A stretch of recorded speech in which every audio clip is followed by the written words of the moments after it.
Welcome to Abhinav Bharat. నేను journalist Ravichandra.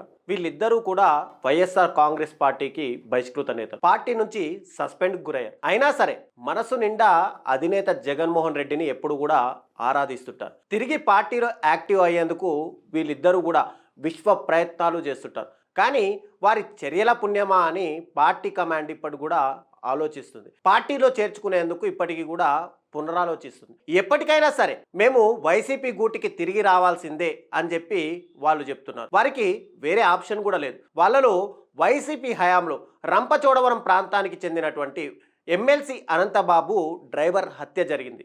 దీంట్లో స్వయంగా అనంతబాబు ఈ హత్య కేసులో ప్రధాన నిందితుడు. బెయిల్పై బయటికి కూడా వచ్చారు. ఆయన చర్యల పుణ్యమా అని చెప్పి పార్టీకి చెడ్డ పేరు వస్తుందని భావించి పార్టీ నుంచి సస్పెండ్ చేశారు. అయితే అనధికారికంగా ఆయన వైఎస్ఆర్ కాంగ్రెస్ పార్టీ ఎమ్మెల్సీగానే ఇప్పటికీ కూడా కొనసాగుతూ వస్తున్నారు. రంపచోడవరం ప్రాంతంలో అనంతబాబుకి ఇక్కడ సామాజిక వర్గంగా పట్టు ఎక్కువగా ఉంటుంది.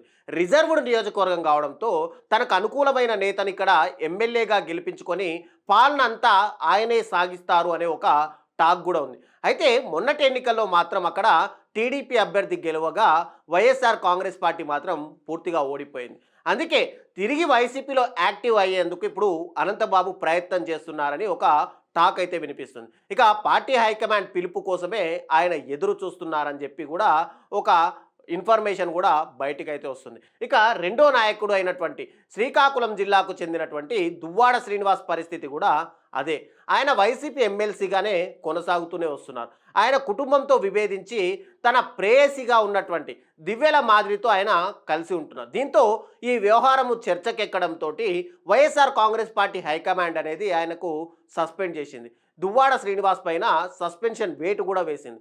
అయితే వైఎస్ఆర్ కాంగ్రెస్ పార్టీ జిల్లా నేతలు దురుద్దేశపూర్వకంగా తనను పార్టీ నుంచి సస్పెండ్ చేశారని చెప్పి ఇప్పటికీ కూడా దువ్వాడ శ్రీనివాస్ ఆరోపిస్తున్నారు. తిరిగి వైసీపీలోకి వస్తానని చెప్పి ఆయన ఎప్పుడు కూడా ప్రెస్ మీట్లలో కూడా ధీమా వ్యక్తం చేస్తూనే కనిపిస్తారు. ఇక దువ్వాడ శ్రీనివాసు దూకుడు కలిగిన నేత. ముఖ్యంగా కింజరపు కుటుంబం పైన గట్టిగానే పోరాడుతూ వచ్చారు. అలా జగన్మోహన్ రెడ్డిని కూడా మొదట ఆయన ఆకర్షించారు.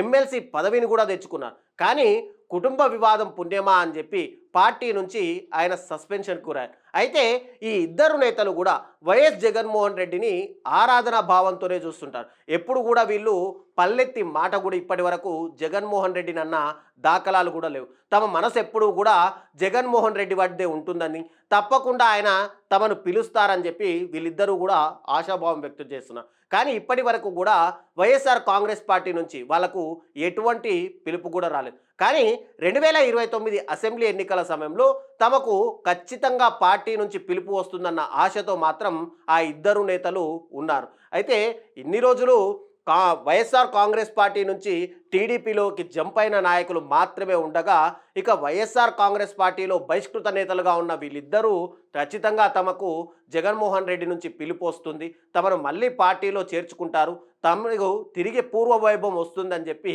వీళ్ళిద్దరూ కూడా ఎంతో ఆశతో అయితే ఉన్నారు. మరి రాబోయే రోజుల్లో ఏం జరుగుతుందనేది ఖచ్చితంగా వెయిట్ చేసి చూడాల్సింది.